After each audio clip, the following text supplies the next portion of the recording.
All right, so $15 for minimum wage jobs across the board in Washington. Not yet a thing, definitely on the west side. But it's coming. Okay. It's every year it goes up. Right, and then you see the memes, and it's like a Filet-O-Fish from McDonald's, and it's in the box, and the piece of cheese is like on the table. The fish patty is outside the bun.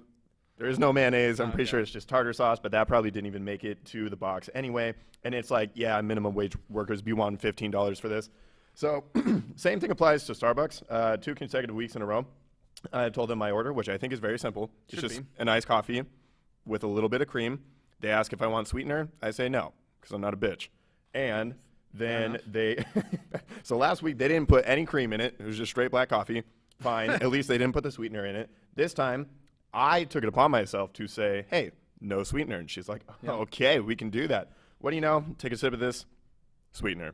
So, Starbucks, get it together, or I'm going to be a dutiful citizen and start giving my money to a little mom and pop shop, which I should already be doing, but status, baby. I go out of my way to avoid Starbucks because of the whole Sonics debacle. Oh, yeah. That upsets me still. Yeah. Still to this day, I don't know if I'll ever actually recover from that sale. Well, and depending on how the NBA goes this next season in small markets like Oklahoma City, I'm not sure it's going to be great for that franchise. Hey, maybe you should have stayed in Seattle, one of the biggest metropolitan cities in the U.S. But so I think it's all coming back around to what's his face, Gary, the CEO. I don't know. We'll figure it out. Welcome back to the Locker Room, episode 22. 22. We are on 22. Taylor Swift. I am your host, Justin Reed, alongside Andrew Tenney. We are Spokane's only consistent sports talk show. And in Spokane, I'll say it again. Also, do we actually ever check to see if that's still the case? I feel like I haven't heard anything. I haven't heard seen anything. or heard. Okay. I know 700 ESPN in Spokane, they still do like their sports update when off of like the national radio that they syndicate into Spokane, but they don't do anything local after Passions and Lucan. So we still are the only ones. Holds up. We still are the only ones. Checks out. That is us. We are live again today for the second week in a row after forgetting 3 weeks ago. So if you have any questions or any sort of comments on the show, reply on our Facebook page, either my personal one where it's shared or on the Spokane Talks page, and we will get to those, I promise. Even if I miss it, someone will remind me, and I will get to you. But I am wearing my Russell Wilson jersey because today is all about the NFL. We are at the midway point in the NFL season for most of the teams, and it is time to go over all sorts of stuff. Yeah, but before we get to that goodness, it is my personal favorite part of the show, and I get to tell you about the lovely people at Lucky Bird, and I know you love hearing about them. So let me tell you a little bit that you may already know, but Lucky Bird is a sponsor for this show, one of our 2 presenting sponsors, and they're a Spokane-based e-commerce and digital marketing company dedicated to helping local companies scale in the online world of e-commerce and digital marketing. So we want you to visit luckybirdbrands.com to have a down-to-earth, no-pressure conversation about your digital marketing and e-commerce strategies today. I'm on Twitter right now, and that's a bird. So Lucky Bird is riding on the coattails in a good way of the whole bird movement, I think. And so if you want to be successful like Twitter, use Lucky Bird. Big bird guy. Big bird guy. Seahawks, that's a bird. Is it not really, though. It's not a real bird. It's not a real bird. Fictional bird. But it's a bird. Sure. There's nothing wrong with a fictional bird. No, absolutely not. Of course not. Bird is the word. Okay. I think we should end the show now. I don't think we should come back next Sorry, week. Lucky Bird. Yes, Lucky Bird's great. Use them. They will help you. First off, we do actually have one little tiny bit of non-NFL news that broke a couple days ago. Some awesome news if you are a Mariners fan. The Seattle Mariners did acquire, 2 players actually did get awarded Gold Gloves. Rookie first baseman Evan White, as well as couple-year veteran J.P. Crawford, shortstop. Mariners, Evan White was the first rookie first baseman to win the award since 1957, and the first. Jesus, really? Yeah. Oh, wow. Yep. And what's crazy is that technically the Mariners actually won a Gold Glove last year. Mike Leake had it for a pitcher, but the first time since 2014 that a position player won it, that was when Kyle Seager beat out Josh Donaldson, and this is the first time the Mariners have had 2 winners in a decade since Ichiro and Goody Franklin Gutierrez won it in 2010, and the first time they had 2 infield winners was when Brett Boone and John Olerud in 2003, and also the first time that they've had a rookie since Ichiro in 01.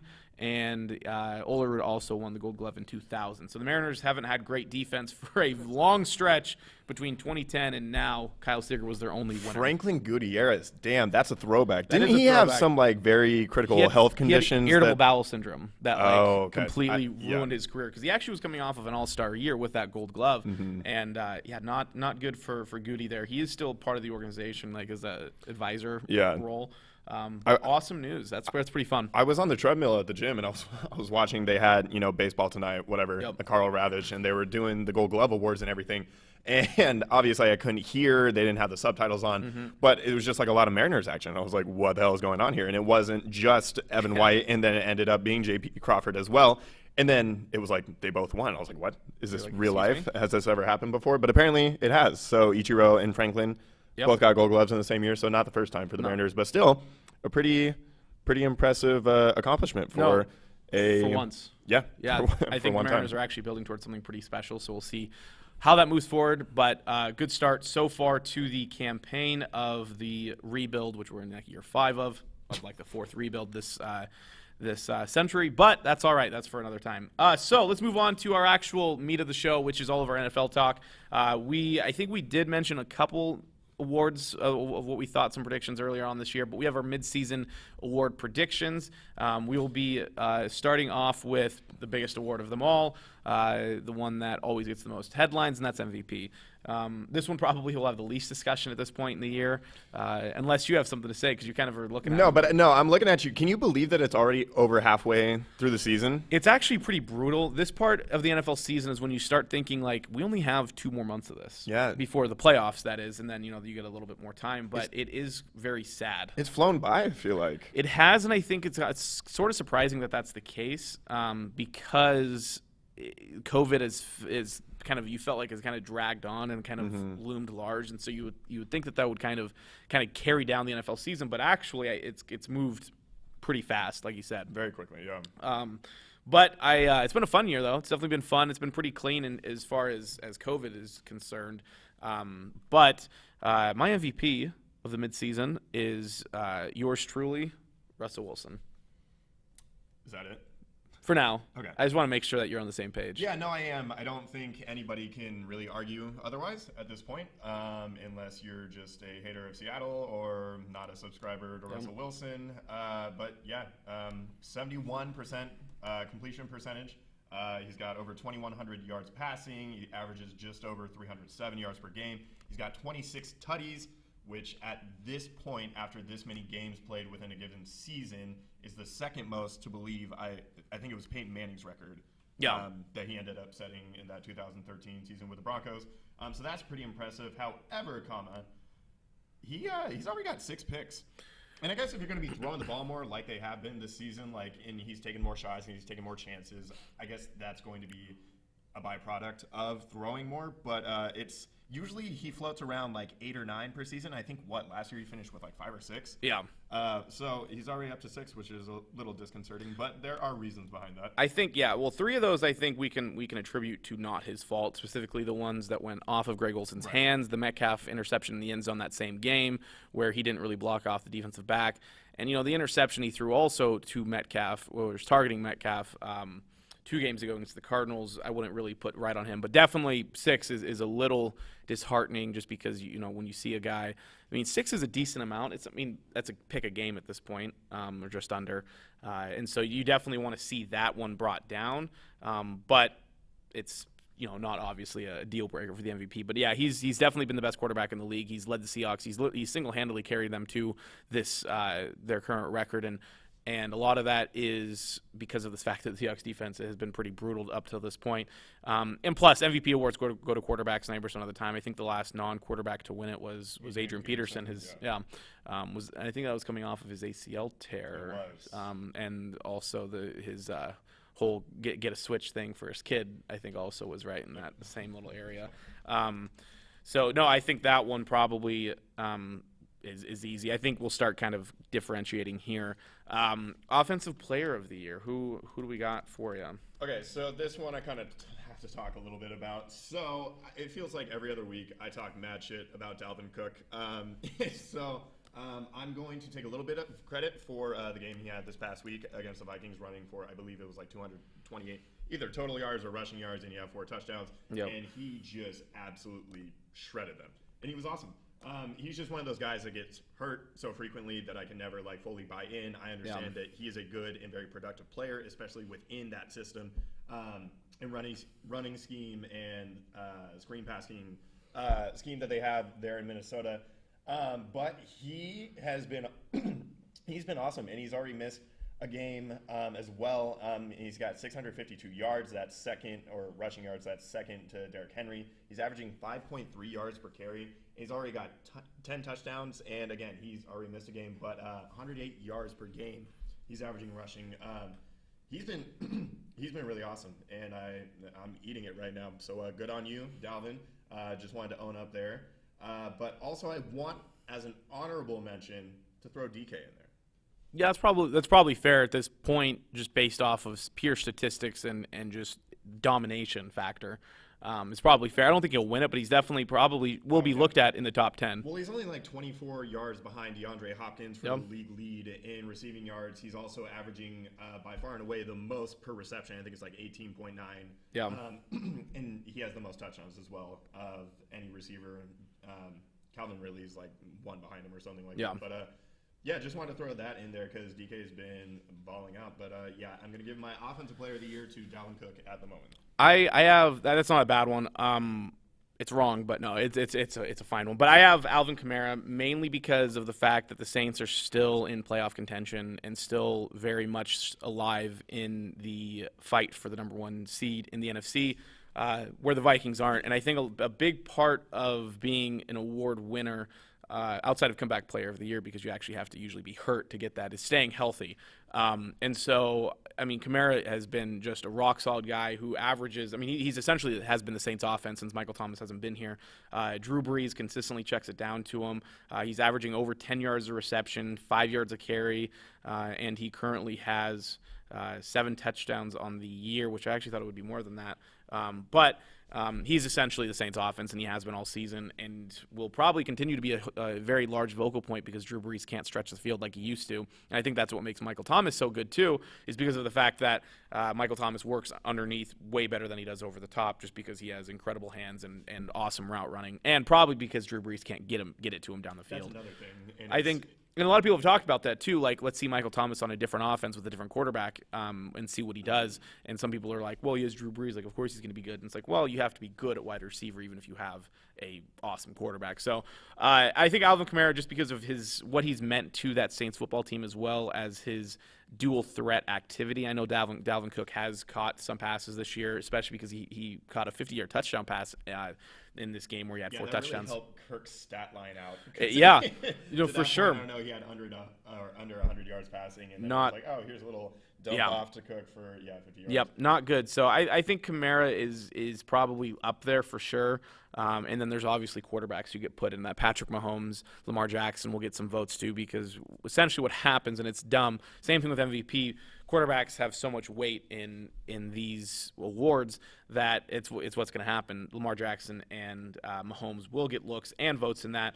Defensive Player of the Year, which is a very interesting race because of the fact that there are 2 awesome defensive linemen. You can actually put in 3, but 2 that have just been studs. They play at different positions on the defensive line. One gets more credit than the other. I have Aaron Donald of the Los Angeles Rams as my Defensive Player of the Year at this point, and I'm sure you probably have the other one if you don't have Aaron Donald. Right, yeah. And, I mean, it should really go to Aaron Donald. It should always be Aaron Donald. It's perennially Aaron Donald. It always will be. But just to give a little shine and a little credit to the other guy, who, yeah, people are maybe sleeping on or not hearing a ton of from this season, but to this point through the season, he's had very comparable numbers, and in a couple stat lines, even marginally better numbers than Aaron Donald. But that is Pittsburgh's favorite, Myles Garrett. Mason Rudolph's favorite buddy. That's right. 9 sacks on the year, 9 tackles for a loss. He's forced 4 fumbles, recovered 2 of them. He's been awesome for that Cleveland defense, who's also overall being slept on a little bit. That Cleveland team just in general is weird. There's so much potential there, but there's just a lot of potential holding them back. Just a couple bottlenecks. Yeah, well, part of that is the Cleveland. Like the attitude that they've built for that franchise and the players that they bring in, and they let players kind of roam free and do what they want, which works in a team like Seattle where it's the team first, and you can be individuals, but you go for the wins. And so to me, that's part of the problem with the Browns. And Myles Garrett is the best player on that football team, and it's not even close. I think that's fair, and the Browns probably do need to get a little bit of credit for developing him. I know he was a number 1 overall draft pick, but there's a lot of number 1s who fail. That's fair. And yeah, I do have Aaron Donald. I think part of the reason why is he's been a monster. I mean, he had 20.5 sacks a few years ago as a defensive tackle, which is unheard of. He's already up to 15 QB hits this year, which is on pace to be around what he had in 2018 when he had those 20.5 sacks. So he's on pace for 18. He's on pace for 14 tackles for a loss. He's on pace for, like I said, 30 QB hits. And he does this from a D tackle position where the chances of being double teamed are greater and you have less room to operate. And I think that just goes down to the fact that he has so much upper body strength and he's so quick and so small for a defensive lineman, is that he gets underneath the pad level of the offensive lineman. And as they always say in football, the low man wins. And he definitely is, I think, the poster child for that argument. So I think it's definitely down between those two. I don't think anyone else really can compete at this point. As long as neither one of them tail off in the second half of the season, it will be one of those two. Now we're going to move on to the rookies, which we've had some very promising ones. We'll see if what we're looking at here.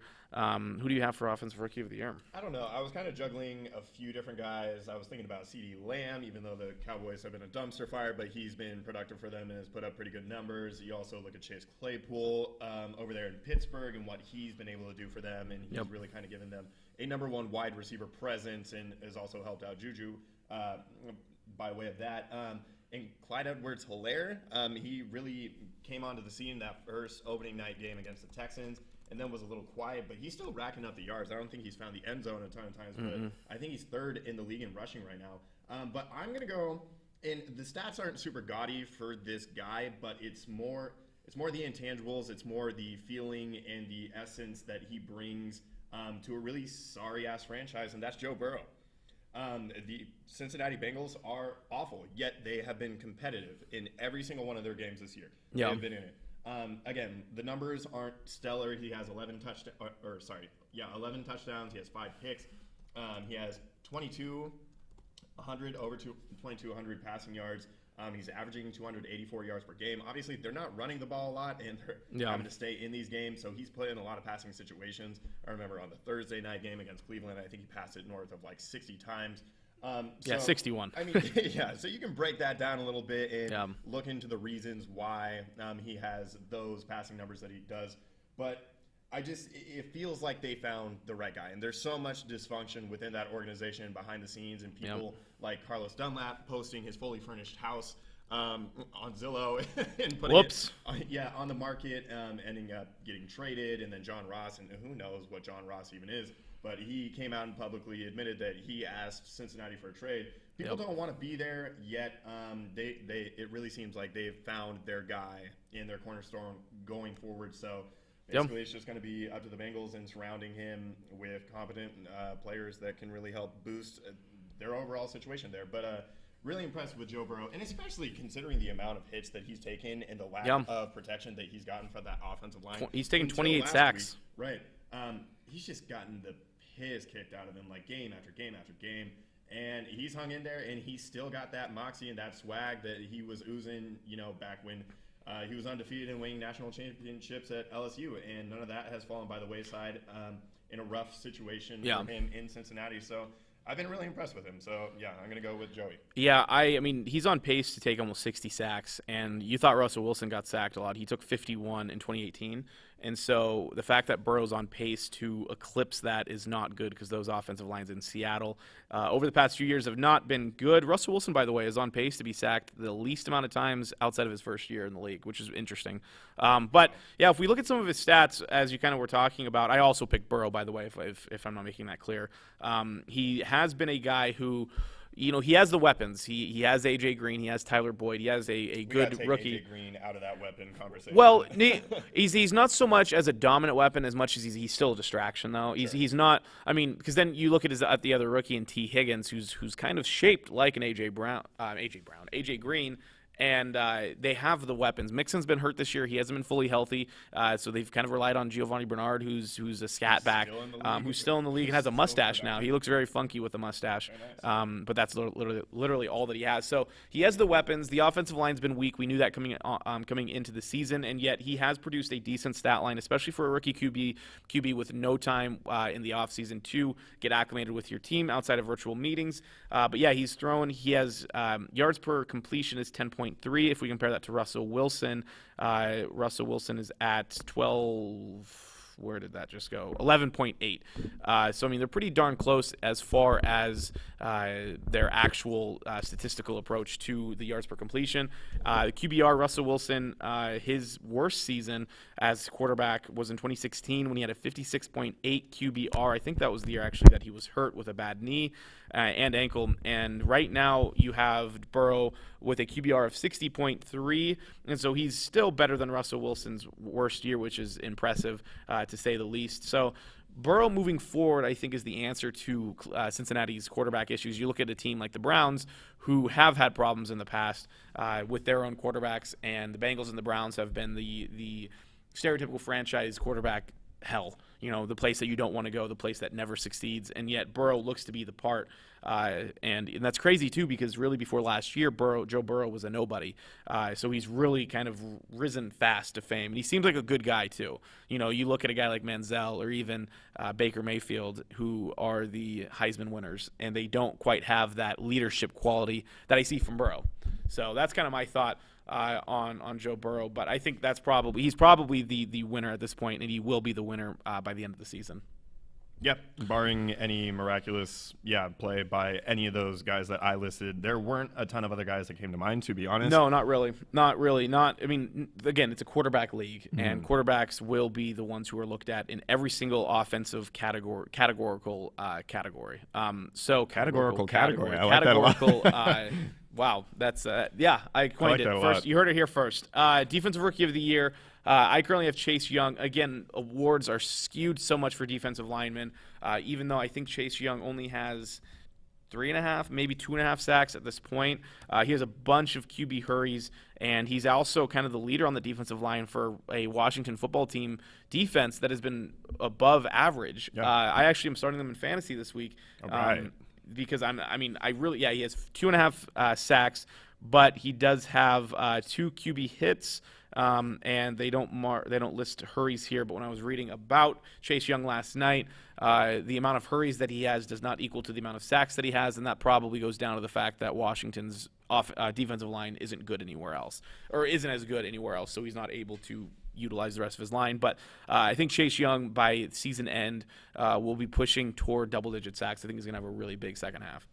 And I think that Washington football team's defense will also continue to get better in the second half, which in turn will make him better. Yeah, they definitely have the best defense within the division. So, I mean, nobody's out of that division, even the Giants. No. But, yeah, I don't know. I kind of like the Washington football team. I like the whole Riverboat run. I like that defense. I just wish they had a quarterback. They need a quarterback badly. I don't know why you wouldn't put Alex Smith in there at this point. Obviously, Kyle Allen isn't the answer. Yeah, it's a good story, but I mean, also he's got the most experience on the team. He knows what he's doing. Yeah, there's going to be some quarterbacks in the market next year. I think the Washington football team will be a team to watch next year if their defense can continue to do what they do, because they also have decent weapons on offense with Terry McLaurin, obviously the headliner of that group, as well as they did have a solid running back room, but they'll be a good football team, I think. They won't be a perennial winner, but they'll be better than they have been. So for my defensive rookie of the year, so the first one that I had written down, so none of them really jumped off the page to me, even Chase Young. No, not yet. He's got the name, and he has the stock around him, so it makes sense. I mean, he's been productive. He's been good. He hasn't been underwhelming by any means. No one's having a Nick Bosa, T.J. Watt, Myles Garrett type rookie season. Exactly. Up until this point. So originally I had written down Jeremy Chin, quarterback for the Carolina Panthers, and Justin's like, who the hell is that? I was like, good point. Yeah. Probably shouldn't go with him. So now I have course corrected onto Antoine Winfield Jr. for the Tampa Bay Buccaneers. And basically, I'm only doing that because of the fact that every time there is a Bucs broadcast, he's making plays, he's flying around the ball. The broadcasters are always talking very highly of him. And he's a part of a defense that is one of, if not the best. I think Pittsburgh probably owns that title and crown right now. But that Tampa Bay Buccaneers defense has been really, really good. Yeah, it has. And really has bailed Brady in that offense as it's struggled to come along. They're starting to find their groove a little bit, but they've really carried that team for the early part of the season. Yeah, obviously a very compelling argument for Antoine Winfield Jr., but that's all I got. Again, there weren't a ton of players on defense. Not yet. There have been a nice number of players that have played good situationally in roles within their defense, but they haven't been the standouts or the studs or the stars of the team. Yeah. And so I think in that sense, it was just a little bit more difficult to kind of sift through guys and see who was actually making the biggest impact. Yeah, pretty much the only one that I really think of, too, was Patrick Queen, the linebacker of the Ravens, who's had some big splash plays. Another good one, yeah. Yeah, so we'll see what happens with that. I think the defensive rookies, again, because there was pretty much a non-existent offseason, so it's a big ask for rookies to come in and make huge impacts this season. So that's what makes Joe Burrow's ascension so impressive, as well as some of these other defensive rookies as well. Comeback player of the year. Mine is going to be mainly because of the fact that it's the best story in football based off of a comeback this year. And I have Alex Smith as my comeback player of the year. He did only play one half of football, but he came back from a potentially life-threatening leg injury. No one ever thought he would play football again. His wife probably was scared when he stepped back on that football field.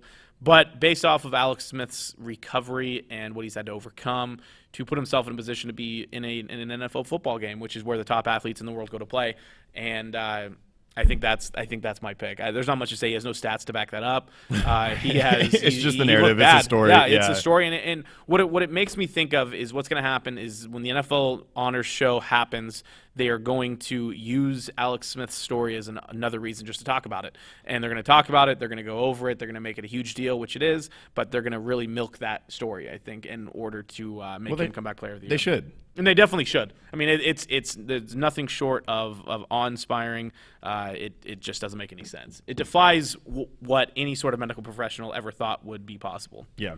Okay. Yeah. No, I like that a lot. I don't really like my pick because I feel like he hasn't been stellar, but just because of the fact that he missed almost every game last year. Yeah. Big Ben. Yep. Yeah, he did. Yeah. I think he only played one game and he injured himself in that Seahawks game. I think that was week 2. But I also, even though, like you said, it usually is given to a player that is coming off, missing the previous season because of injury to some extent or another, I kind of like Tom Brady as a comeback player of the year. It's not a bad one. Just because of the numbers and just the optics of him and seeing the success that he's had with actual competent offensive weapons around him, and his completion percentage is way up compared to what it was last year, and everybody's like, oh my God, look at that. Like, he was just throwing ducks and throwing it into the dirt everywhere and just like avoiding throwing interceptions and taking sacks because he's like, okay, this play's dead from the get-go. But he's up to 66%.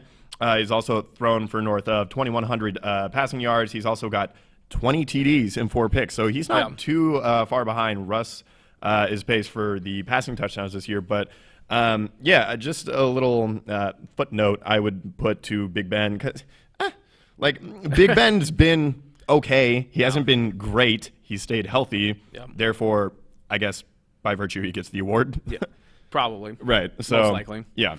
I think those are the top 3 for now. I think Big Ben is going to be above Brady just because of the fact that he was injured. And, like I said, injuries trump everything else in comeback player of the year stories. Last actual award that we will be looking at here is the coach of the year. I'll let you go first this time. So I have 2. So, okay. The first one who I think should really get it and maybe should have gotten it last year was Brian Flores. This team, they're 4-3. Okay, so the only thing that at this point in the season that you could knock Flores for is maybe the timing of the decision to insert Tua, especially how he looked. 98 passing yards isn't good? He was not good. No. But that team, that defense, the special teams, it's like what you see from a New England. It's what you see from a Baltimore typically. It's just very well coached, very situationally sound, fundamentally sound. They do all of these small things that stack up to a great totality of team. They've just been awesome. Who would have thought that they'd be sitting second in the division halfway through the season and with like an outside puncher's chance at getting a wild card, which brings you back to the decision of inserting Tua. And was that the right call at the right time? Would you leave Fitzpatrick in as he was playing as well as he was? I mean, maybe some of the best play that he's had in his career. Obviously, you know what you're going to get, that he's going to throw 6 picks in a game at some point, but you take the good with the bad. But anyway, yeah, Brian Flores and that Miami Dolphins, it's just the culture. You can feel the change, and it's real, and it's, if I were a Miami fan, I would be ecstatic about the future. I'd be happy. Yeah, Flores comes from the Patriots way, and so the Patriots do things, maybe not flashy or spectacular, but they do it pretty darn well, and they do it consistently. And yeah, he took over a Dolphins team that has been horrendous for the last decade. He has really awoken this defense that doesn't really have a ton of. I mean, they had a couple offseason moves where they brought in the corner from Dallas, Byron Jones, who's been hurt a lot of the year, and they've done a couple other moves. But really, their last 3 games, granted, it's been against some. Outside of the Rams, been some not great opponents, but they held the Niners to 17 points. They held the Jets to nothing. And I know the Jets are the worst team in football, but whenever you shut out an NFL football team, very impressive. And then they held the Rams this last week to only 17 points in a game that they made Jared Goff look awful, and the Rams looked confused. And it was a very big win for not just the Dolphins, but also the NFC West, who needs the Rams, specifically the Seahawks, to keep some distance between them and the Rams. But it's a team that, the question mark definitely is the Tua move. Granted, they won the game. I know Tua didn't play very well, but if Tua throws for 98 yards for the rest of the season every single game and the Dolphins end up winning every game, which isn't going to happen, but as long as the Dolphins win, Brian Flores will continue to look like an awesome coach. I think if the Dolphins win 8 to 9 games this year, which is entirely plausible. They have 3 wins right now. They play the Chargers, the Broncos, the Jets, the Bengals, the Patriots, and I mean, even those games, you look at those games, and every single one of those is winnable by the Dolphins. So if they get 8 to 9 wins, even if Mike Tomlin, I think, goes 16-0, because Tomlin would also be a decent pick for Coach of the Year because he's the last undefeated head coach, there's a great argument to be had there. He's one of those guys that every year it's like after the season's done, it's like, oh, in retrospect, maybe Tomlin should have been. He hasn't gotten it in I don't know how long. It's been a while, right? But he always, especially last year with dealing with Duck Hodges and freaking Mason Rudolph. Yeah. But having that team where it was, just because of everything else that they were able to do, except for score points. But the second one that I was considering was Pete Carroll. And I don't even like saying this because Pete drives me crazy, but the fact that he has Seattle sitting at the top of the NFC halfway through the year, but mostly for me, it's the fact that there was a philosophical change and that he finally was less than stubborn about his approach to football. Obviously, they still want to run it. It hasn't really happened that much or that well this year, but just letting Russell take charge and lead this offense. Let him cook. I loathe saying that. Yeah. But I think that's a substantial enough reason, at least in my eyes, to recognize him because, I mean, is he 69? He's 70. 69. He's been in this league a long time. He's coached a lot. Obviously, his days at USC, his days in New England, his days at the Jets. He's been around the game of football with a very strong foundation of doing what he's done his entire career. And exactly. This is the first time he's kind of deviated away from that. Exactly. And so just his ability to do that at his age, at this time, and recognizing that the Seahawks have a window right now. Especially with the weapons that they have. Yeah, exactly. So put it in his hands, put him in ideal situations. Let's not run the ball on 1st and 2nd down and have to deal with 3rd and 10 and 3rd and 8 every series. So I do want to tip my cap to Carroll and his philosophical adjustments and buying into a little bit more of the analytics and the new style of play in the NFL. No, that's a good take. I didn't even think about Carroll, but no, that's a very good take. By the way, Tomlin won Coach of the Year in 2008. That year, he actually led them to the Super Bowl win over the Cardinals, where he became the youngest coach ever to win a Super Bowl at age 36. Real quick, also, the Steelers have had such great coaching over the last few decades. They went from Bill Cowher, who was there forever, to Mike Tomlin, who has now been there for 14 years. And that sort of consistency was what makes franchises great. That's what makes the Patriots great. That's what has made the Seahawks great.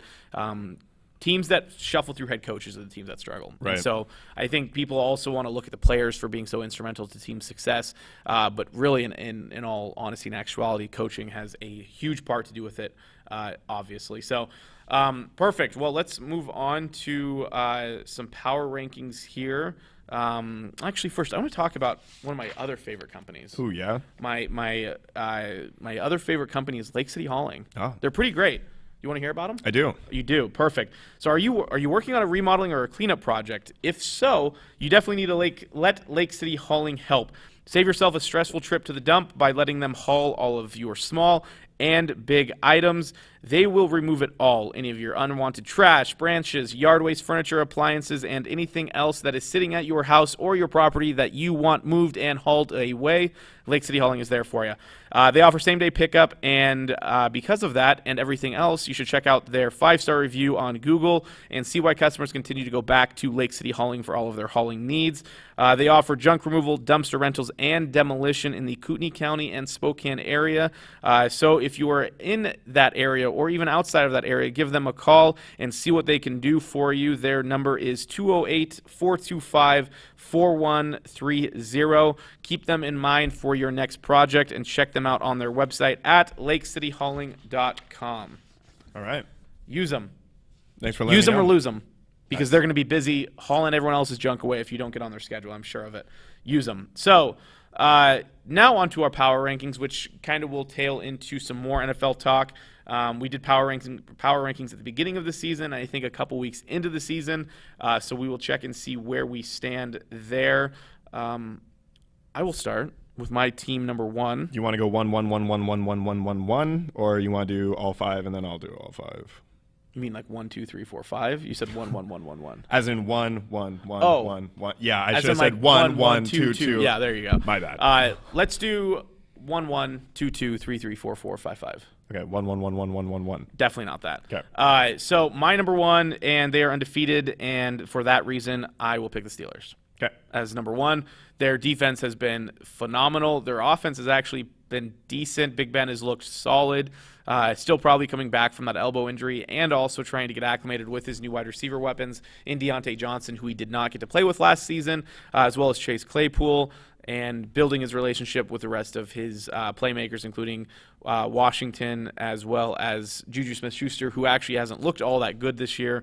But that offense is coming along with James Conner as a running back, and their defense is playing fast and strong. I watched actually a good portion of that game, and that defense does fly around and hit from the front to the back with TJ Watt at end, with Fitzpatrick there in the secondary. This team is loaded. Bud Dupree also on the opposite of Cameron Hayward. Yeah, they got studs. They have a lot of defensive playmakers, so they are number 1 until they lose in my book. Yeah, that's fair. I'm not going to agree there, but I'm going to go with the Chiefs just because I still think when it comes down to it, I think Mahomes is probably going to be able to beat over the course of a 60-minute game, any defense at some point. Might not get off to a great start. I mean, we saw it in the Super Bowl. They scored early and then didn't score again for a while and then had to climb back from 10. And, well, really, that happened in every game that they played in the playoffs. And so just seeing that, it's still very fresh in my mind, and I have a hard time believing they wouldn't be able to do it again. It's the coaching, it's the play calling. Again, it's the litany of weapons that Kansas City has. Their defense isn't incredible. However, last year, that defense got stronger and stronger throughout the course of the season.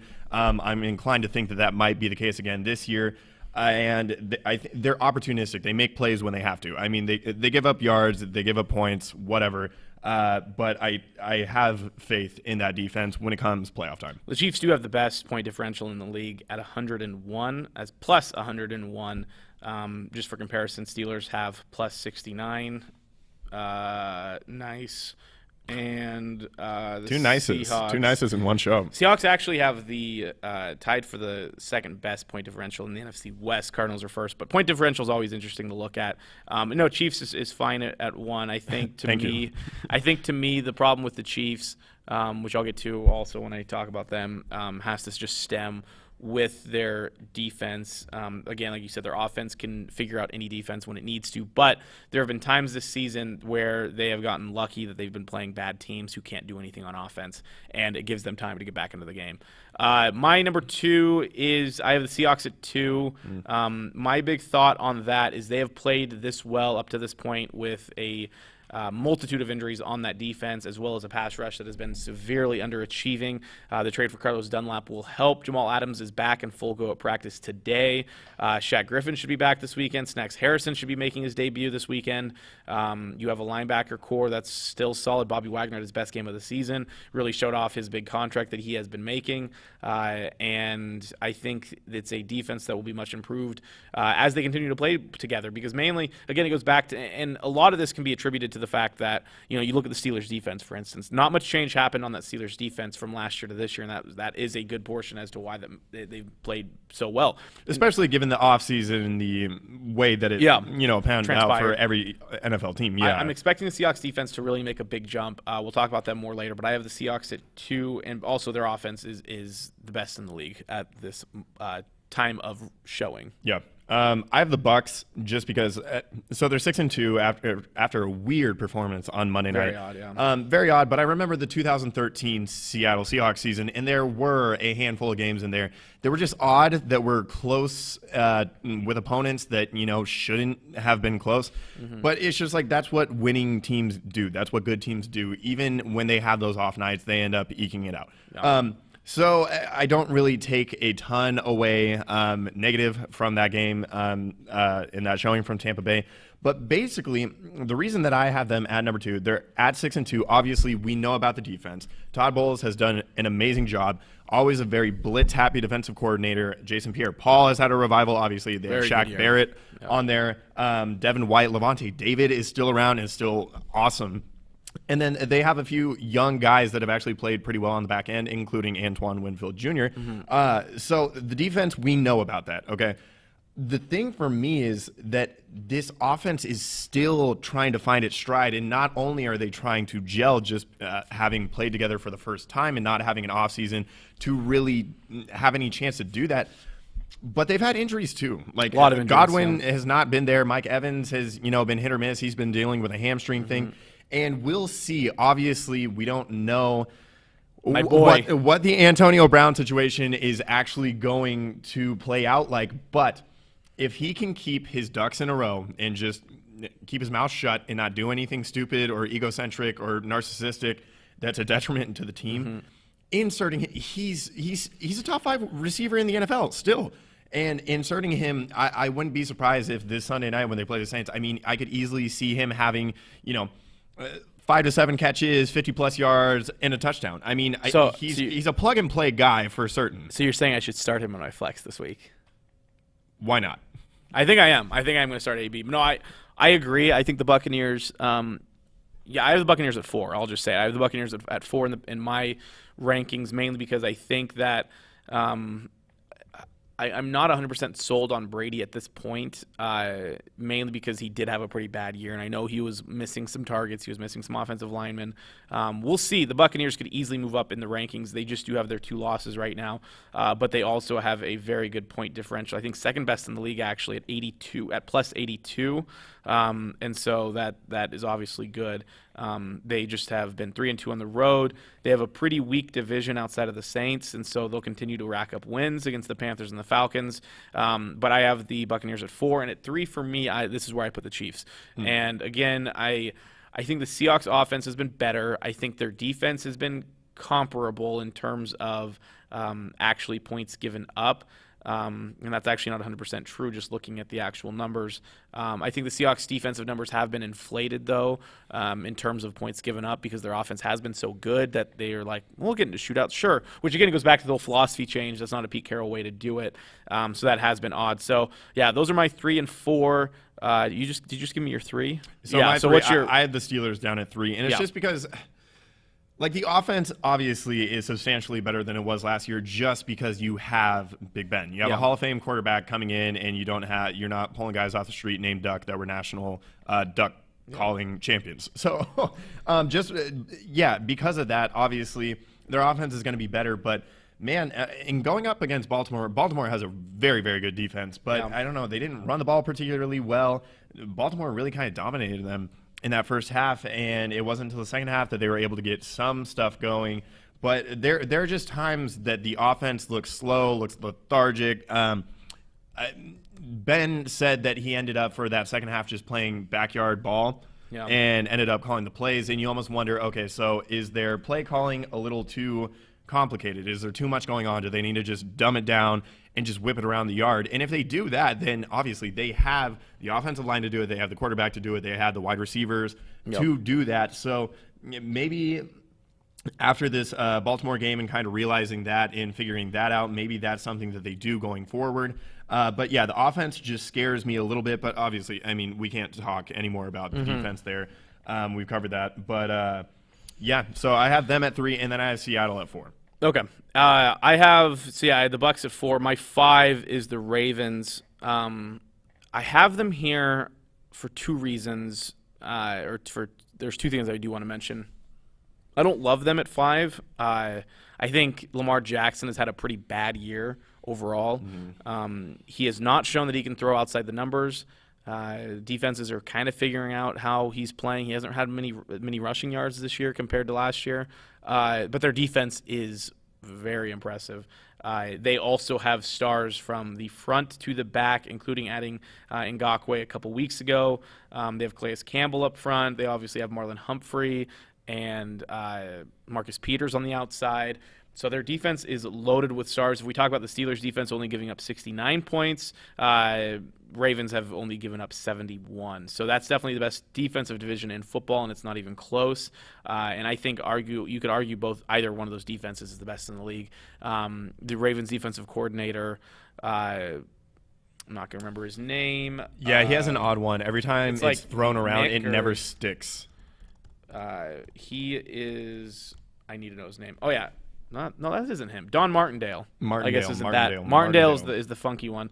And so, yeah, and he's proven he's a stud defensive coordinator. So I have the Ravens at 5, not for their offense at all, because I think their offense is actually bottom half of the NFL at this time, with much more potential, but their defense is arguably the best in the league. Yeah, I also have them at 5. The thing is, it's like, okay, so their running game is really good, and they, like I said, in the first half of that Pittsburgh game, they were running the read option, and they were doing well. They were doing their thing, and then they got away from that. So they're lucky that they have that defense, because they are certainly not a team that's built to come from behind in any fashion. Yeah. They better be out in front, or they better be, tied or very close in the score. But yeah, Lamar just can't throw the ball when you need him to. No. It's not debatable. I'm not saying that he won't develop or get better. I mean, he's still super duper young. And he also didn't have an offseason. Third year, and he didn't have an offseason.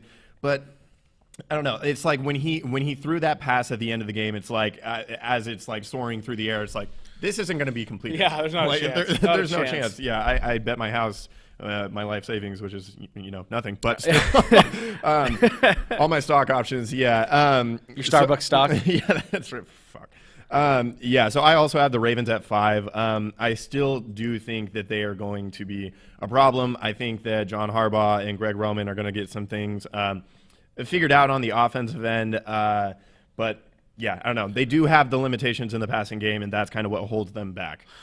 So this is going to move into our next segment here, contenders and pretenders. We're going to start with pretenders because I want to tie this together. I'm actually, and I just thought about this, I'm actually going to put the Ravens in my pretender category. Ooh. I know I have them at 5. I know they have the potential, the star power on defense. Lamar Jackson just freaks me out. I just don't know if he can do it. He doesn't have the arm talent. A lot of people are like, well, look at these throws he made. It's like, okay, any quarterback in professional football that can make a throw like that if they have time and they get lucky. I mean, including Ben DiNucci. Who's actually being benched, that's actually a joke. Benched for a practice squad guy this week. So not DiNucci. I really just don't know if Lamar Jackson can do it. And I said it at the beginning of last season when everyone was hopping on his hype train that he just can't throw, and people are calling him a running back first, quarterback second. And I think that leans more toward true than it does not, because what's happening with these opposing defenses when they play the Ravens offense is they're stacking the middle of the field and they're forcing him to throw outside of the hash marks. and it's not working. Which he's like second worst in the league. I just saw a stat. Yeah. He's in the bottom 3 of the league when throwing outside the numbers. He can't do it, and it's been shown time and time again that he can't do it. And NFL defenses will rip you to shreds if you have any sort of weakness. That's what they did to Colin Kaepernick, and I know people always talk about him coming back in the league, but they figured out Colin Kaepernick. And it's a perfect example of that read option. The Seahawks don't run the read option anymore, and part of that is because their quarterback's 31 now. But they stopped running it because of the fact that defenses have figured it out. Even Kyler Murray, they have to add that run-pass option in there now, because if you just have the one run option, defenses can handle that. And so I just don't believe in Lamar Jackson and the Ravens. They're going to be a playoff team. They'll probably be a wild card team because the Steelers aren't going to give up that division. But I could see them getting upset in the first round. I could see them being – actually, it wouldn't be an upset because they would play a division winner. I could see them losing in the first round of the playoffs, because if you look at these division winners, the Bills, are they better than the Bills? I'm not sure. Josh Allen could go off. Josh Allen's a better thrower. Josh Allen's a great runner. He's a better thrower. You look at the Titans or the Colts, who are both 5-2. Are they better than either of those teams? Probably the Titans. I'd say they're better than the Titans at this moment in time, but I think the Colts defense with a resurgent Phillip Rivers, I think the Colts are better. And then we look at the last team, it's the Chiefs. The Chiefs are probably Chiefs could be the team that they play, because I think at this point the Steelers get a first-round bye based off of the records. They would lose to the Chiefs. They've already shown that. So Ravens could be one and done.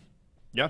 I'm not going to argue with that. I mean, matchup's going to be a huge thing. I mean, when it does come down to playoff time, to see who they get in that first round. But yeah, I don't disagree with anything that you said. I still tend to lean on just the general coaching and just they do have strong coaching. The discipline of that team. Yeah. Obviously, they have the best.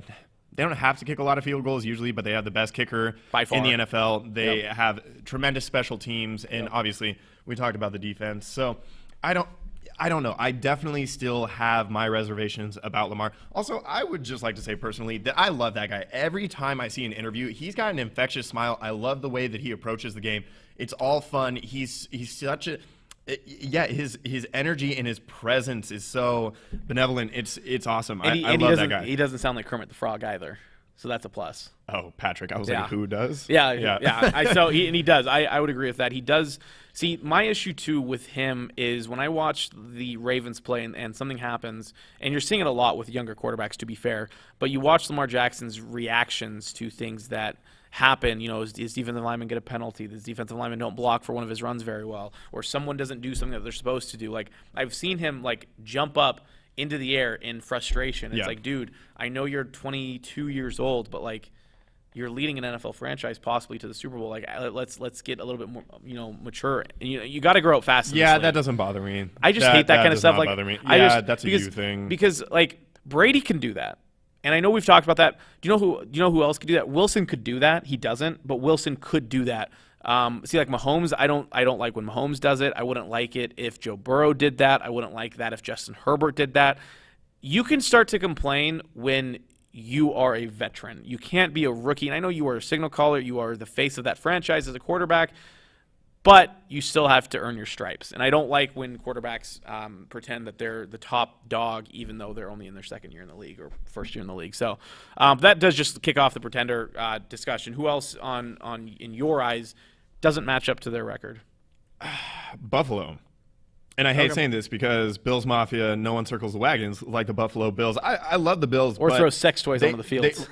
Honestly, yeah. Can we talk about that? Yeah. No, but they should have lost that game. If Cam had that ball tucked away, I do think the Patriots were going to end up scoring on that drive. Probably. And, of course, we'll never know the answer to that. But the Bills could easily be looking at 5-3 right now. And if we look at that game against the Rams, that was kind of a one-off. It was a miracle. That was kind of a fluky game. Yeah. They could have an even record right now, So I'm not, even though they scare the hell out of me as Seattle's going to Buffalo this week, I wish they were better than they are. I mean, their defense has not been as stellar as it was last year, and obviously there's always the inconsistency of Josh Allen, and you can't always trust him because he's going to make those boneheaded plays where he's just not thinking and he's trying to keep the ball alive. He's playing that backyard football and he's pitching it to an offensive lineman that's 20 yards behind him. To keep all the time. Just to keep the play alive, which I love it. It's great for entertainment value and entertainment's sake. But, I'm not super sold on them. Also, I want people to get off this Arizona thing. They are good. This is not the year for them. Not yet. No. Not yet. Maybe next fair. year, maybe the year after. Kyler has played well. I also don't like when he gets the MVP chatter because it's They'll like, compete for a playoff spot, though. 100%. Yeah, they'll probably make the playoffs, too. I mean, they're second in the NFC West right now.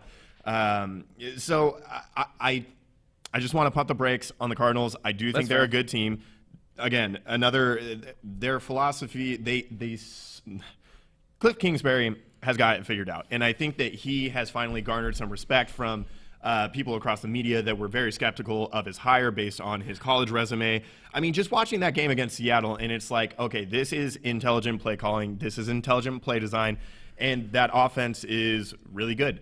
Obviously, their defense is not anything to be afraid of, but they do have pieces back there. Playmakers. And again, defenses typically, I mean, if they don't start out super well at the beginning of the season, the ones that do have the potential oftentimes start to solidify as the season goes along. And I think that could be true for the Arizona Cardinals, but I just want to pump the brakes. I don't think they are a serious contender. I think they're fun. I think they are more than frisky, but I think they are an appropriate wild card team. Yeah, I want to go back to the Bills here real quick. You talked about their defense. They've given up the same amount of points as the Seahawks have this year. Yeah. And also, which is 69 more points than the Dolphins. Three nices? Could be. Three nices. Could be a nice, yeah. So I also agree with the Bills on that one. I think Josh Allen, when he's on,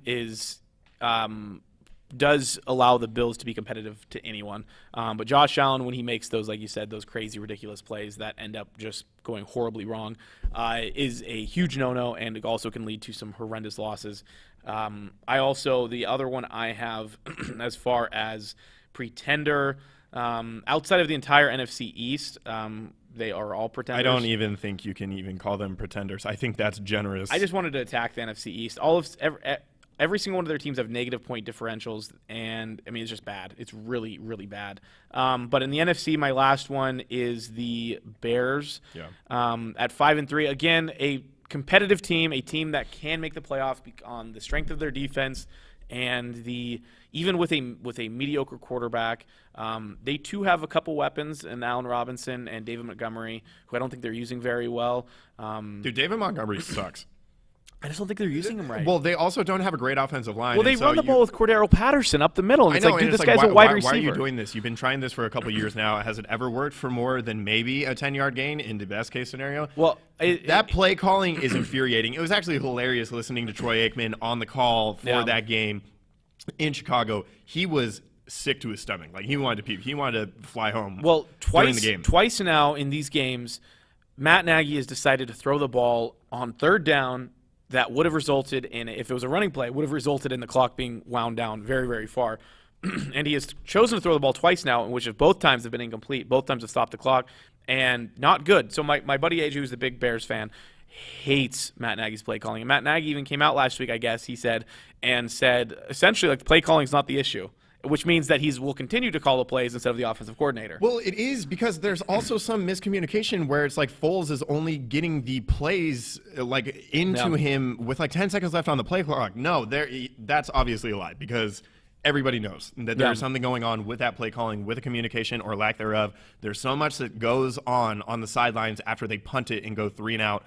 The Bears are a hot mess on offense. I think you need to bench Nick Foles. I think you need to bring back Trubisky. At least bring in the guy with legs. Yeah, I mean, Nick Foles he's just one of those classic cases. It's kind of like a Fitzpatrick thing. It's like, if he's your starter, nothing is going to happen. If he is coming off the bench in relief of an injury, or just to, I don't know, he didn't even really change the momentum for the Bears, because they were 3-0, and now they've been, 3-2? No, 2-3 with him as their starters. So no, the Bears are definitely pretenders. I don't think anybody would argue against that. The last one that I want to mention is the Tennessee Titans, and they got off to an incredible start, and their offense has been really good. Derrick Henry has, and I didn't even think that this was going to be a likely scenario, but he has played just as well as he was playing last year, and that running game has been awesome. Ryan Tannehill, outside of 1 or 2 games, has actually been really good too. But their defense is so bad, and which is surprising. I thought the Seahawks pass rush was a problem, and it still is. Let's not kid ourselves.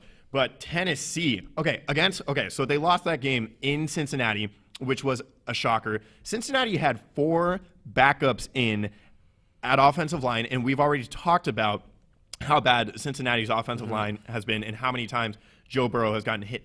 They didn't sack him. once. Yeah. And, okay, so this makes me feel great because all those people all off season long that were clamoring for Jadeveon Clowney, especially at the number that he was throwing out there and thought that he was worth, I was never one of those people. But everybody's got to sell their Jadeveon Clowney stock because he's been awful. And that Vic Beasley signing that they had in the offseason has already not worked backfired. out Yeah, they already well released for them at all. And, yeah, no, their defense is really, really bad. And so that is going to be something that is going to hold them back. I mean, you can say the same thing about the Seahawks, but yeah, I think the Seahawks just overall are better than the Titans. But, yeah, I think the Titans are pretenders. That's fair. My last one I'll just mention real quick is the Browns. I also don't believe they're 5-3, and they're always a team that people love to talk about, but they're not going to make the playoffs. If you look at their no. If you look at their upcoming schedule, they play some of the worst teams in the league. I think they play the Jaguars like 5 times, and they're not even in the same division, so that's not like actually possible. But if you look at their schedule, there is definitely a pathway for the Cleveland Browns. Especially if they just like fall back on their running game. I mean, there's no reason that they can't be in all of these games, especially against opponents that they have coming All right, up. so they play the Texans. That could be a win or a loss. They play the Eagles. That'll be a win. Jags, I think, is probably still a win. Titans, that'll be a loss. Ravens, that'll be a loss. Giants, Jets. Yep. See, you see what I'm saying? And they already have 5 wins. That's like at least 3 right there. Yeah, but I'm just saying, and with 3 wild card spots, like I would not rule them out. I definitely think it's a possibility. Yeah, but I think the Colts or the Titans are better as far as a wild card team. The Ravens or the Steelers will be a wild card team. Essentially, they're competing with the Raiders. The Raiders are 4-3. Technically, they're competing with the Dolphins. They're competing with the Dolphins. I'll say it. The last wild card team in the AFC will go down to the Raiders, Dolphins, or the Colts/Titans. So, yeah, that's fair. And then real quick, just we'll speed through this one because this one isn't nearly as fun. We already talked about the Dolphins, actually, so they definitely are contenders inside of the fact that they are 4-3 with a good defense and an awesome head coach who could win Coach of the Year if they contenders for the wild card. Let's for sure. That. And I mean because you're looking at most of these teams because the Dolphins are sitting at 4-3 at the moment, so not great. And then my other one, who are also, again, literally just talked about this. I have the Raiders at 4-3, also contenders for a wild card spot, but also not even just a wild card spot, but making some noise in the postseason because of the fact that offense can really put up points. Mainly it's that defense, I think, that is the biggest issue. They've given up 203 points on defense, which, again, is 4 more than the Seahawks have. And they also, their point differential is -16. Nice. But like that. if that offense hums, they could probably put up points with most teams in football. Mm-hmm. But that's that. I mean, and then the rest of the entire NFC West outside of the Niners, mainly because I want to take a shot at the Niners for not being good. Mm-hmm. It doesn't help that they have injuries, but they're still not good. You want to do this picks thing? Yeah, I do. Okay. I do want to do these pick things. So what happened last week? I mean, I'll let you introduce this segment. Yeah, last week was weird. Just a lot of bizarre outcomes, especially that Tennessee Bengals scored. Like, who would have guessed that, honestly? But anyway, Justin went 10-4. I went 8-6, and so 2-game lead. Going into the week, we were tied. So yes, Justin is back up, and I still have yet to end a week on top. Perfect, just the way I planned it. Yep. I'm just such a nice guy that I don't want to just like wipe the floor with you. So like I just bring it down a little bit. No, you really tease me. You tickle my balls every week. Let you get so close. you know I'm gonna tie the score back up this week, right? Well, I might take it like a 4-game lead, but I'll let you. The week after that, I'll probably let you get also, close. I got my secret weapon right here. I'm going to make intelligent picks. So Are those real lenses? Oh yeah, you know it. Can't you tell by the reflection? I don't believe you. Yeah, I don't. I can see well. I don't have eyesight deficiencies. Are you kidding me? So wait, they Strong are fake genes. lenses. Oh yeah, 100%. Oh, okay, fair enough. Just wanted to clarify that. All right, we have a football game tonight. Yeah. Packers at the 49ers. Yep. Packers. 49ers are not going to win that game. Then we have the Broncos at the Falcons. This was actually, looking at the entire slate, this was one of the hardest games for me to pick. That's a tough one. I could see it going both ways. I'm going with the Falcons. I was hoping you were going to go with the Broncos. I am also going to go with the Falcons. Denver will keep that game competitive unless Atlanta's offense comes to life. Then it'll be a blowout. Then we have the Bears at the Titans. Yeah, this one was one of the other more difficult ones. I'm going to go with the Titans. I still don't think, even though Tennessee's defense is dog shit, I don't see Nick Foles, assuming he starts and plays the majority of the game, is going to be able to move the ball on really any defense, frankly. And the Titans are going to be able to move it to, like, it's probably going to be a really ugly, boring game, right? Probably. I mean, that's probably the most likely outcome. And look at this, but I'm going to go with the Titans. They got to get right after last week in dropping that game to Cincinnati. So I think they have a little bit more desperation than the Bears do. The Bears are always desperate. I mean, even when they were whatever they were, like 5-1, it was like, okay, are we really 5-1? But yeah, give me Tennessee. Yeah, I agree. Actually, my group message with my friends, one of them actually brought up this game and asked, work league pick'em, need help on the Titans-Bears matchup. What's the gang's thoughts? That was my buddy Craig. I don't know if I've ever given him a shout-out, so I'll give him a shout-out. Shout out, Craig. He brings up a good point. This is a tough game to pick. My Bears friend AJ said that the Bears could be down 2 to 4 starting offensive linemen, which obviously that didn't impact anything in the last game that the Titans played against the Bengals. But the Titans have a better offense. The Bears are reeling a bit right now. That offense just can't get out of their own way. Matt Nagy is horrendous. It is like the textbook definition of anemic. It's not good. So I also am going to pick the Titans. Really good game here. Ravens at the Colts. It's a gross game. Baltimore's, man. Baltimore Colts, little Baltimore Ravens. I'm going to go with the Ravens, even though I do think the way that Colts defense is playing could give Lamar issues for a second consecutive week. But I trust the Ravens more. Phillip is, again, one of my least favorite players to watch in the league and in all the sports, in fact. So I think that the Ravens defense will at the least keep them in it, even if the offense is struggling a bit. So, yeah, I'm going to go with Baltimore. That's fair. And for that defensive reasons, as strong as the Colts have been, I will pick the Colts, actually, in this game. I think Phillip Rivers has really come on the last couple weeks. He's not making any mistakes. His accuracy is up. He does have weapons, too, on the outsty. T.Y. Hilton just got hurt, though. This is his He did, but T.Y. Hilton hasn't done anything. No, yeah, I know. I know, but you just want to attack poor T.Y. T.Y. Okay, that was bad. Ooh, we just touched hands a little bit, too. Good. That wasn't good. Did you feel all that tension? There's been a lot of tension. I think everyone watching knows that. Right. I'm going to pick the Colts. Then we have the Panthers at the Chiefs. Chiefs. Yeah, Chiefs will win this game. There's not much to talk about there. Yeah. Lions at the Vikings. Okay, so so Matthew Stafford was just put on the COVID/injured reserve list, and so if he doesn't play, I'm going to go with the Vikings. If he does, I want to go with the Lions, though. So I don't know, man. Well, let me see here. Let's see what the latest update is. He could be eligible to play Sunday against the Vikings if he remains asymptomatic and tests negative for the coronavirus for 5 consecutive days, because he was placed on Wednesday, Thursday, Friday, Saturday, Sunday, including Wednesday would be 5 days. Okay, so will the council allow me to make a conditional pick? No. Okay, shit. All right, if that's the case, I'm going to go with Minnesota. I think he's going to play, though. Most players, but think about it, most players who do get placed on the COVID list do end up playing that week. Like the entire Steelers offensive line, the entire Ravens offensive line. Third time's a charm. The entire Raiders offensive line. You know what? No, I don't even want to do it anymore anyway. No, you talked me out of it. I'm going to go with the Vikings. Well, I wanted to go with the Vikings. Well, shit, dude. You shouldn't have deterred me. Okay, now you really threw me for a loop because I thought for sure you'd pick the Lions. It's at Minnesota. Which means nothing. I know, but it kind of does. It just doesn't. Detroit, if Stafford played, Kenny Galladay's out either way, though, actually. So I'm going to pick the Vikings. Okay, cool.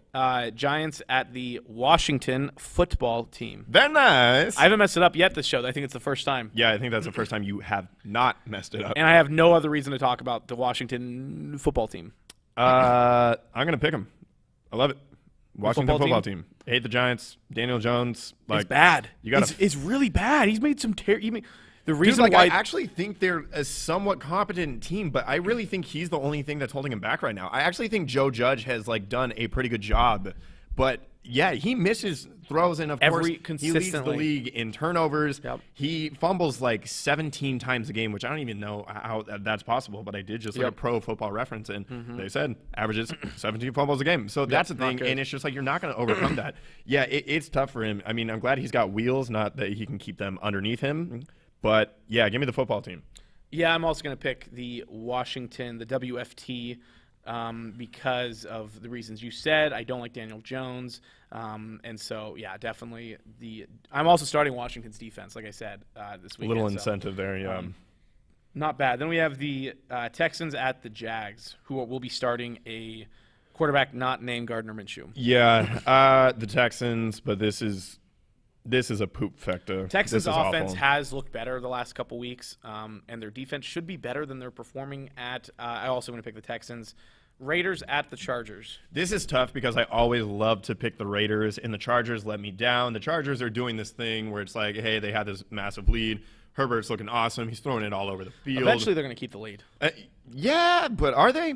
They have to. I mean, they've been historically bad. I just didn't understand. Like, I was watching that Bears and Saints game, especially as it went to overtime, and I thought it was, kind of a done deal that the Chargers had put Denver away, and then I see it across the ticker on the bottom. It's like Denver won. I was like, what the hell just happened? Yep. So with all that being said, I'm going to go with the Chargers. I'm going to go with the Raiders. I do believe in the Raiders' offense as well as their decent defense. So, yeah. If the Raiders win, I don't. Knowing that you picked them, I actually think I'm going to kill myself. I don't think I'll be able to stomach going against the Raiders and then also losing. I mean, I will host the show solo if I have to. Okay, yeah, let's see you try. I will. Then we have the Steelers at the Cowboys. Steelers. There's no other choice here. Yeah. The only reason is if too long to say Steelers. Yeah, no. The only reason I would have to go with the Cowboys is if I wanted to make up ground. However, this is not the game in which I'm going to choose to do that. Yeah, the Steelers will win this game. Yeah, the Cowboys are starting Garrett. No, who are they starting this week? It's like Gilbert Garrett or Cooper Rush. Is he the one starting? I know that he's okay. Yeah. They're saying considering, but they'll definitely start him, I think. Shout out, fellow redhead. Yeah. Then we have the Dolphins at the Cardinals, which actually is a pretty good game. Yeah, really not that bad. I'm going to go with the Cardinals. Based on what we saw from Tua last week, there is no way in hell that they're going to be able to put up enough points to keep up with Arizona. Yep, I also agree with those statements. I picked the Arizona Cardinals as well. Then we have the Saints at Tampa Bay for Sunday night. Thank you for a decent That's a great Sunday night game. That's a very good Sunday night game. Give me the Bucs. Michael Thomas should be back. Antonio Brown will be playing. There's a lot of wide receiver talent in this game. Yeah, there's a lot going on there. I am going to go – I should go with Tampa. I really should go with Tampa. I should definitely go with Tampa Bay. Saints. I'm going to go with the Saints. Might as well. Really? Yep. Okay. With our producer, Vinny, back there. Super thrilled that I picked his non-hometown Saints. Yeah, Vinny, a real homer from Then we have an awesome Monday night matchup. We have the reeling Patriots against the Nice. The completely defeated Jets. The 0-8 bad Jets. The only defeated Jets.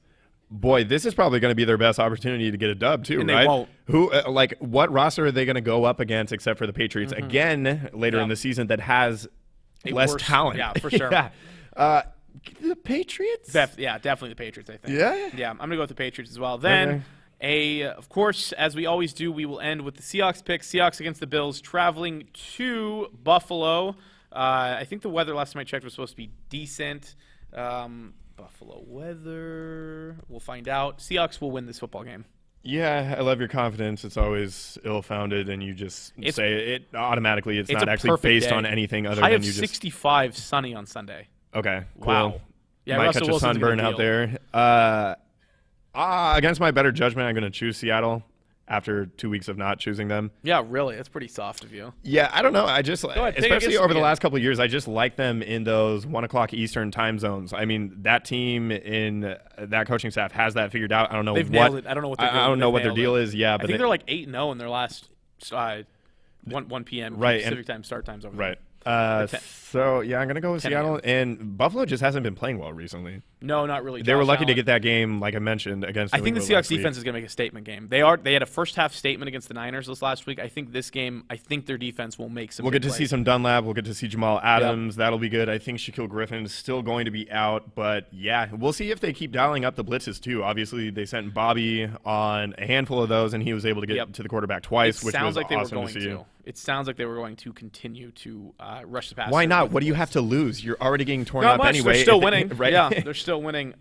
Perfect. Yeah, I think I will continue to hold my lead for next week. Okay, cool. We do want to do some some ending stuff here? Yeah, let's end some stuff. All right. Well, I'll do my jabroni first. Mine's really interesting. My guy has a nice tattoo to show off. Yeah, does he? Yeah, he does. Is it as good as Trent Brown's? No. It's DeAndre Ayton's tattoo. Oh. You haven't seen it? No, I haven't. So it's first off, it's kind of creepy looking. Like it looks like someone hurt him. Like it looks like a horror film. Some demon scratched us on his back. But it says dominatin'. Lord. I swear, yeah. Literally like Jesus Christ.